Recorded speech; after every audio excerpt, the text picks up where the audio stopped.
Hi, I'm Ashlyn. I am a senior in Dr. Alice Walker's biochemistry or computational biochemistry lab. And I'm also a board member on the WSU ACS. And I'm going to be asking a couple of questions today. So first, Dr. Walker, what is your favorite lab instrument, the one thing that you cannot live without? So as you say, I'm a computational biochemist. So my favorite and only lab instrument is the computer. Pretty much all of the experiments I do are virtual. And so I and the computer have a very close relationship. It's kind of an 8-hour-a-day thing. And more seriously, I suppose, within the realm of the computer, my favorite lab instrument or software is TerraChem, which uses graphics card acceleration to run electronic structure calculations super fast. So we can run quantum mechanics of proteins and light activated proteins and all sorts of cool stuff. And then my name is Liz Ballman. I'm a first-year biochemistry student, and I'm also part of ACS. I'm going to be interviewing Dr. Bour today, and since I'm only a first year, I haven't had him yet, but I'm very excited to meet him. And then Dr. Bour, what is your favorite lab instrument? So I thought about this beforehand, and I have two answers. My lab does synthetic organic chemistry in the area of materials, and a lot of the things we use are air sensitive. So I have to go the Schlenk line by training because the things we use to manipulate air sensitive compounds, that's pretty important. But I think most synthetic chemists would overlook one of these lab instruments, maybe not an instrument, but critical to every synthetic chemist, and that is the lowly spatula. I try to think about what I could do with it, what kind of science I could do without a spatula, and it would be pretty limited. So I'm going to go with the Schlenk line, but I want the world to know the spatula is one of the things I could not live without. Okay. And Dr. Walker, what would you say is the best thing about chemistry in terms of teaching or research or any really area? Wow. So my favorite thing about chemistry is some combination of the fact that it feels a little bit like magic because you're using things that you know about something that you can't see in order to get a result. Right? So like you can't see with your eyes anyway, the individual molecules in a solution, but by learning about it and scientifically investigating it, you can actually control the result, which as a student, I just thought was the absolute coolest thing. And I've been totally into it ever since. And part of the reason that I love teaching it is because you get to make this connection between all sorts of areas of the world that are hard to see, but very, very intuitive, right? So you can taste salt on your tongue, you can smell things in the air, you can feel, if it's a smooth enough surface, you can actually feel individual proteins on the surface with your fingers. These are all things that like we sense but don't see. And so I really love making that connection for students and then kind of incorporating in computational stuff to get just that little level lower in quantum mechanics and Schrodinger equation. But that's my favorite connection to draw, like what we see versus what we can do and how you can use chemistry to manipulate that. And what about you, Dr. Bour? What is your favorite thing about chemistry? Wow, after an answer like that, my answer of crystals sounds a little bit inadequate. I think crystals are pretty cool. They always inspire me. The order that comes out of molecular structure is definitely something I appreciate and find beauty in. But I would say also along Professor Walker's answer that the unseen, we learn these rules, and then you take a spectrum, the reaction, it transformed in the way you expect. And these are all, what could you say to, if this was all a lie, right? We can't see it. We can't validate it. It's not like bio or, geology or something. There's just nothing there. But you take that spectrum and you realize it, and it's like actually happening at this level. And I agree with Dr. Walker. It's very inspiring to think along those lines and to learn the sort of mysteries of things at that size domain. And Dr. Walker, what would you say is the hardest part about chemistry? So I think it depends a little bit on the level you're at. I taught high school for a little while, and the thing that was the hardest for the high school students, I think, was chemistry is the first time, depending on the school, but at least in my school, it was the first time they really got the combination of science and math. So you have a math class where you learn equations that are for some purpose, but sometimes it's a little bit mystical. It's like, oh, I'm learning algebra, but why? And then with science, maybe in biology, there's a very clear application of what you're doing. You're like, oh, well, if you can control plant genotypes, then you can breed new plants and make new crops and things like this. But chemistry kind of connects those two pieces, right? If you want to understand how acidic a solution is, you need to actually calculate pKa, and that's based on the actual concentration of H+, and there's all this math that goes into it. So it's part of what I like about it, but I think it's also what makes it really hard, that you're combining these sort of abstract concepts to get concrete outcomes. Yeah, so the higher you go, I think the more you get used to it. But in a lot of ways, I actually think that's fundamentally the hardest thing. And what about you, Dr. Bour? What is the most difficult part of chemistry? I think, so I teach organic chemistry, which is known for being non-quantitative among the chemical subdisciplines. So one thing that attracted me to organic chemistry relative to the others is sort of the qualitative reasoning.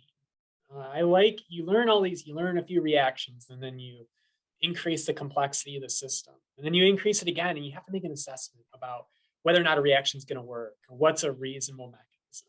And I think that this is really hard for people, because unlike math, there's not an exact answer in many cases in math. And in that sense, it's almost like art. What is a good, a painting, things like that. And what is a reasonable reaction? You can go in lab and test it, and it's sort of you versus the universe in these phenomenally complex situations. And so I think that's one thing that makes both learning chemistry difficult and doing chemistry difficult, is this higher level complexity that you have to take into account, like 9 variables all at once. I don't know. I think that's what's one of the best things about it too. Is you go into lab, and even if you're an A student, you get perfect A's in all the exams. Every gnarly mechanism there ever was. All your PChem. All this stuff. You can go in, and the world is just too complex for us as humans to make a perfect prediction. I mean, people with computers are doing a good job of ironing some of this stuff out, but it's just too complicated. So even if you're really good, and you're just an all-star in every way, that experiment fails 9 out of 10 times, right? It just doesn't work. And then you go home, and you're like, what did I even do that for? You're learning through that process. So when it does work, though, that complexity, you champion it, you do better. You figure it out. It's an exhilarating feeling. I don't know. It's like any other accomplishment, winning a race or anything like that. You sort of figured out how nature works, and I think that's exciting. And that kind of leads into my next question of what is the best thing about chemistry in your opinion, Dr. Walker? It's so hard because there's so many awesome things, actually. The best is tough. I think my personal favorite is,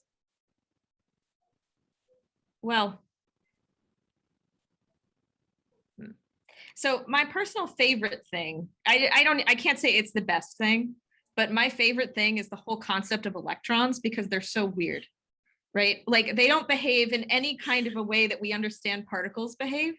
And because of that, we have chemical reactions, right? So on a fundamental level, I think my favorite thing about chemistry is electrons, just because their behavior is so peculiar, and they cause all these interesting effects, and that propagates out into this beautiful complexity of science. But I also, and it's weird because I don't do physical experiments anymore, but the feeling of accomplishment for getting a solution. I remember in undergrad, I made these gold nanoparticles, and so what you can do is you can change the color of the solution depending on the size of the nanoparticle. So again, it's like this combination of the seen and the unseen, and then the different levels, and all of this coming back to these tiny little particles that we literally can't look at, because if you looked at them, they would stop existing, basically. So that's my favorite thing anyway. I don't know if it's the best thing, but it's my favorite. And then Dr. Bour, despite that complexity you were speaking of earlier, what is your opinion on the best part about chemistry? I think it's overcoming that challenge. It's phenomenally complex, so much so there are many things in chemistry we can't predict. And when you get it right, it's really exciting. When you're in lab after 50 failures, that 51st try, when you finally figure it out how the world actually works, it's really exciting. I don't know. Maybe I'm just wired like that. I still remember where I was when I solved one of the big problems in grad school. Like I remember opening up that spectrum and, coming to the realization that I solved what I was looking to do. And I was just so excited. I guess it makes me a giant nerd, but it's fun. And, that which makes it hard makes it worth doing. So. And who would you say inspired you, Dr. Walker? So my first inspiration was really my dad. When I was a kid, he was very insistent that for every, I don't know, normal kid toy, that we'd also get science toys, because he really loved that idea of like how the world works, right? He wanted us to understand. So I remember one of my favorite things he got me it was a kit where you could make a radio using a copper wire and a crystal. So you can coil the copper wire around basically a toilet paper roll, and you can adjust the crystal. You can actually make a radio. And I think he really taught me the joy in figuring things out and in kind of applying my brain to an interesting problem. And he also would often say to me, anything worth knowing is hard. And I think that also helped me a lot, because it's true, understanding this stuff is really difficult and it can be very intimidating, but I always had my dad to back me up and be like, no, it's okay. It's supposed to be hard. So he was my biggest inspiration at first. And then Dr. Bour, who inspired you to go into chemistry? Ooh, that's tough to answer. I've been lucky enough to have a lot of awesome mentors and inspirational people along the way, from high school bio teacher, getting me a little bit more serious about science. I always liked it, but I never really thought about it being like a thing you could do, even though I was around scientists. I knew scientists. I just never really clicked with me. And so I had a high school teacher who really put that on my radar. And I got to college and I started doing research just sort of because that's what people did. I thought, you're a science major, that's what you do. But then got into an organic chemistry lab with my undergrad research advisor. I really liked it. And he instilled a sort of a joy of science and discovery and being wrong a lot in me, and being okay with that. And so, then I went on to grad school and postdoc, and again, great mentors who just taught me different things about how to approach science in totally different ways. So I would say I was inspired by mentors from high school all the way through to where I am today. And then last but not least, what would you do if you weren't a chemist? So this is a little bit of an odd answer, but when I was in high school, I was actually in an opera. So I'd probably be an opera singer, I guess. That's what I would pick. It was a lot of fun, and they technically paid me to do it, so I feel like it counts. But that's what I would do. I'm loud enough to do it, if you were wondering. If you can ever hear me down the hallway, this is why, and I'm sorry. Anyway, go ahead, sorry. Sorry about that. And what about you, Dr. Bour? Where would you be right now if you were in chemistry? I think I might be a ski instructor. I really like to ski. I like to ride up the chairlift to zone out and not think about anything. I don't know. It seems like a good life, and I don't mind being cold as much as everyone else. So I think I'd like that as an alternative career. But I don't know if I'd have the guts to go after that and make it my whole career. So. You get free lift tickets? I know that'd be a big incentive. I don't know. People say if you try to make your hobby your career, sometimes it backfires and you end up hating your hobby. But I guess chemistry is sort of a hobby for me, and I don't feel that way yet. So maybe it would work out.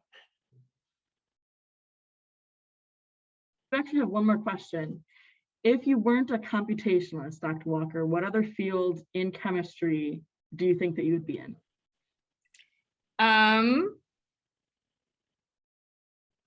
Probably crystallography.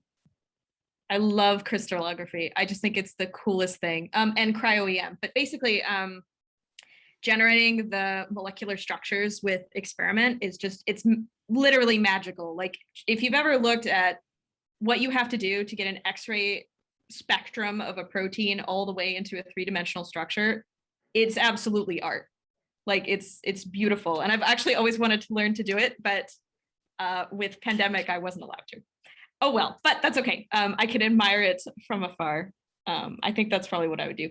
That, or I actually worked as an analytical chemist for 2 years working on mass spectrometers. And I do really like taking them apart and putting them back together. So maybe instrument fixer, I could do that. And then Dr. Bour, I actually had another question for you. What is your favorite organic molecule?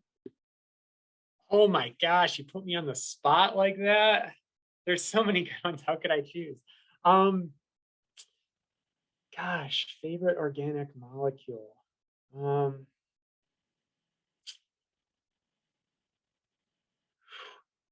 don't know. This might sound lame, but cyclopropane, I think, is a pretty good one. I'm not going to commit to be my favorite because there's just so many up there that it'd be hard to decide. But cyclopropane's pretty cool.